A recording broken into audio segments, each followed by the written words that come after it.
Good morning students. Single column cash book के बाद आज हम स्टार्ट करेंगे डबल कॉलम कैश। इसका फॉर्मेट भी प्रॉपर टी शेप में ही रहता है। सिर्फ डिफरेंस क्या है, डबल कॉलम में भी ये आपकी डेबिट साइड है और ये आपकी क्रेडिट साइड है, ठीक है। और इसके साथ साथ डिफरेंस सिंगल कॉलम और डबल कॉलम में सिर्फ इतना है, जो ये अमाउंट का कॉलम है इसके दो हिस्से हो जाएंगे। एक पार्ट में हम कैश रिलेटेड एंट्री करेंगे और दूसरे पार्ट में हम बैंक से रिलेटेड एंट्रीज करेंगे। अगर कैश से रिलेटेड एंट्रीज है तो बिल्कुल सिंगल कॉलम की तरह है, और अगर हमारे बैंक के अकाउंट में पैसा जा रहा है यहाँ पे भी सेम रहेगा, डेबिट व्हाट कम्स इन। मतलब बैंक के कॉलम में अगर रिसीव हो रहा है तो डेबिट में लिखेंगे, और अगर हमारे बैंक के खाते से पैसा कम हो रहा है तो उसे हम क्रेडिट साइड बैंक के कॉलम में लिखेंगे। अब हम कुछ जर्नल से बातें लेते हैं, जर्नल से ट्रांजैक्शंस लेते हैं। For example, goods purchased by cheque. Goods purchased by cheque, हमने सामान खरीदा लेकिन जो भुगतान है वो चेक के द्वारा किया। हमने सामान खरीदा लेकिन जो भुगतान है वो चेक के द्वारा किया, तो हमारे कैश के बॉक्स पे कोई इफेक्ट नहीं पड़ा। बट बैंक के खाते से पैसे कम हो गए। क्यों कम हुए? बाय परचेज, जो हमने सामान खरीदा उसकी वजह से 5,000 रुपए हमारे बैंक के कॉलम से कम हो। इसी तरह से अगर आ जाए गुड्स सोल्ड फॉर ₹3,000, 3,000 रुपए का हमने सामान बेचा। हमने ये नहीं बताया कि हमें चेक रिसीव हुआ या कैश रिसीव, हमने सिर्फ इतना बताया कि हमने 3,000 रुपए का सामान खरीदा। तो आपको देखना है, जब कुछ नहीं बताया तो आपने कैश में ये सामान खरीदा होगा, तब आपने ये सामान कैसे खरीदा होगा? कैश में ही खरीदा होगा। तो आप यहाँ पे क्या लिख देंगे? टू सेल 3,000 रुपए। इसी तरह से अगर सिंपल एंट्री है सैलरी पेड, अगर सिंपल एंट्री है सैलरी पेड कि किसी को हमने वेतन का भुगतान, सैलरी पेड सिंपल, तो हमने कैश से किया होगा। तो हमने कैसे भुगतान किया होगा? कैश से किया होगा। तो हम यहाँ क्या लिख देंगे? बाय सैलरी 4,000 रुपीज या जितने। अगर ये कहे कि सैलरी पेड बाय चेक, या हमने मकान के मालिक या जो हमने ऑफिस ले रखा है उसका रेंट पे किया, तो उसका रेंट हमने बाय चेक पे किया। अगर उसका रेंट हमने बाय चेक पे किया तो हम क्या कर देंगे? बाय रेंट, ठीक है। चेक लिखने की जरूरत नहीं है, बाय रेंट। और ये पैसे कहाँ से कम हो जाएंगे? हमारे बैंक के कॉलम से। For example 3,000 rupees. इसके बाद अगर हमें कहीं से भी चेक रिसीव हुआ और हमने उसी दिन बैंक में डिपॉजिट करा, check received from Ravi and deposit in the bank same day। Cheque आया और साथ साथ बैंक में ही भेज दिया, तो टू रवि। फॉर एग्जाम्पल 7,000 को उसने हमें चेक दिया था, तो हमारे बैंक के खाते में 7,000 रुपए पड़ेंगे। ये 7,000 रुपए हमारे बैंक के कॉलम में पड़। अब हम बात करेंगे कॉन्ट्रा एंट्रीज।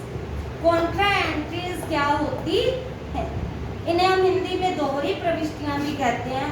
वो एंट्रीज जो एक कैश बुक में 2 बार एंटर की जाती हैं उन्हें हम कॉन्ट्रा एंट्रीज कहते हैं।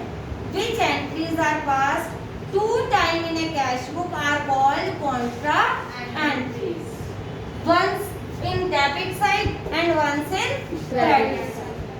अगर हम इन्हें कैश की डेबिट में डाल रहे हैं तो बैंक की ये क्रेडिट में आती है। इसके हम कुछ एग्जांपल लेके चलते हैं। फर्स्ट लेके चलते हैं cash deposit into bank. Deposit into bank, bank में पैसे जमा करवाए। बैंक में अगर हमने पैसे जमा, कैश डिपॉजिट इनटू बैंक, तो हमने यहाँ से कैश निकाला और बैंक में जमा करवा दिया, तो बैंक की कहाँ आएगा, डेबिट में। 5,000 रुपये अगर हमने बैंक में जमा कराए तो हम यहाँ लिख देंगे टू कैश, और बैंक के कॉलम के डेबिट में चले गए 5,000।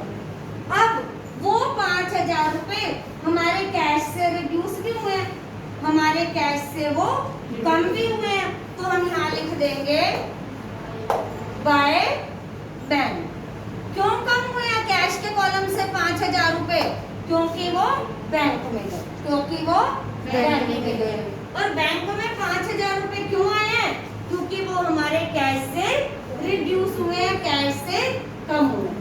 तो इस तरह के एंट्रीज को हम कहते हैं कॉन्ट्रा एंट्रीज। और ऐसी एंट्रीज के LF के कॉलम में ऐसे C का मार्क बना के इसको सर्कल में बंद कर देते हैं, जिससे हमें ये पता चले कि ये कॉन्ट्रा एंट्रीज, दोनों साइड ऐसे LF के कॉलम में C बना के इसको बंद। अब सेकंड आ सकता है cash withdraw from bank for office use.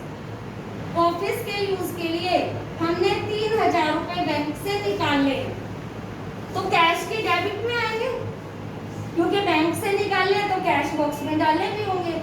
तो 3,000 रुपए से आप ऐसे भी याद कर सकते हो, पोस्ट कर सकते हो कि 3,000 रुपए आ रहे हैं, तो पहले कैश की कहाँ लिख लिया, डेबिट। और यहाँ कैश के कॉलम में है तो यहाँ हो जाएगा टू बैंक। ये क्या है, ये भी कॉन्ट्रा एंट्री।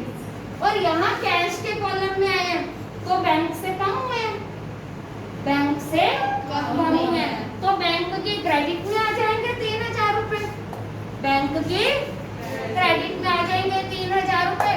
और जब बैंक के कॉलम में आएंगे तो आप यहाँ लिखोगे कैश। ये याद रखना। यहाँ कुछ स्टूडेंट क्या मिस्टेक करते हैं कि यहाँ पे भी कैश के कॉलम में, यहाँ भी बाय कैश लिख देंगे, तो ये एंट्री क्या हो जाएगी, गलत हो जाएगी। एग्जाम्पल लेके चलते हैं। नेक्स्ट एग्जाम्पल हमारे पास जो रहेगा कि हमने चेक प्राप्त किया लेकिन उसी दिन बैंक में जमा नहीं करा। Check receive but do not deposit in the bank same day, कि हमने सेम डे बैंक में जमा नहीं कराया, हमने सोचा कि एक हफ्ते के चेक इकट्ठे करा देंगे जमा, या किसी भी तरह से हमने वो चेक बैंक में जमा नहीं कराया। तो अब हम उसे कैश के कॉलम में लिखें या बैंक के कॉलम, यह प्रश्न उत्पन्न होता है कि अगर हम बैंक के कॉलम में लिखते हैं तो बैंक वालों को तो पता ही नहीं, बैंक वाले तो अपने हमारे खाते में तभी पैसे डालेंगे ना जब हम उनको चेक दे देंगे। तो उस चेक को तब तक हम अपने कैश वाले बॉक्स में रखेंगे। अगर वहां रख रहे हैं तो इसका मतलब वो कैश के बराबर वैल्यू रखता है, इसका मतलब वो कैश के बराबर वैल्यू रखता है। तो जो हम एंट्री करेंगे उसे हम कैश के कॉलम में ही करेंगे। फॉर एग्जाम्पल, रवि से 7,000 रुपए का चेक प्राप्त हुआ और हमने बैंक में अभी जमा नहीं करा। रवि से जब चेक प्राप्त हुआ बैंक में तो जमा कराया नहीं, तो उसे हम कैश के बराबर, कैश इक्विवेलेंट मानते हैं। कैश इक्विवेलेंट है ये, तो यहाँ पे टू रवि। इसी तरह से एंट्री करेंगे जैसे हमें रवि से कैश प्राप्त हुआ। फॉर एग्जाम्पल 6 मार्च को ये एंट्री थी, कैश प्राप्त हुआ, चेक प्राप्त हुआ, लेकिन लिखेंगे कहाँ, इसे कैश मानेंगे। उसके बाद सपोज 9 तारीख को हम कह रहे हैं 9 मार्च को cheque of Ravi deposit into bank. Ravi का चेक हमने बैंक में जमा करवा दिया, तो अब रवि की तो बात ही खत्म होगी, हम तो उसको कैश मान चुके हैं। रवि की बात ही खत्म होगी, हम उसे क्या मान चुके हैं, कैश मान चुके हैं। तो रवि का चेक जो 7,000 रुपए का था, बस अमाउंट वहां से देखना कि हम एक तरह से एंट्री करेंगे कि 7,000 रुपए हमने बैंक में जमा करवा, तो 7,000 रुपए बैंक में बढ़ा दोगे टू कैश, क्या लिखोगे, टू कैश।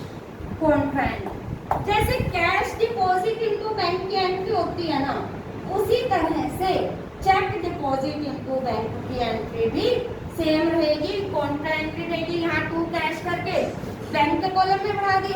अब कैश के बॉक्स से वाला चेक निकल गया होगा, मतलब कैश कम हो गया होगा, तो हम कहाँ चले जाएंगे, क्रेडिट साइड पे बाय बैंक और कैश के कॉलम में 7,000 रुपए डाल। क्लियर। चेक जब रिसीव हुआ तो टू रवि, चेक प्राप्त किया कैश के कॉलम में रवि। क्लियर। इसके बाद हमने इसे कैश मानते हुए बैंक में जमा करा।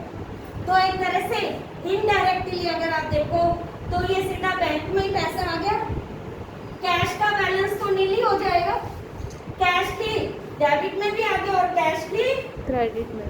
ये आपने यहाँ पे कैश के कॉलम में लिखा, ये 7,000 रुपए कहाँ लिखने थे, कैश के कॉलम में। तो कैश की डेबिट भी आ गया, क्रेडिट भी आ गया, जमा भी हो गई और कैश में से ये रिड्यूस भी हो गई। क्लियर।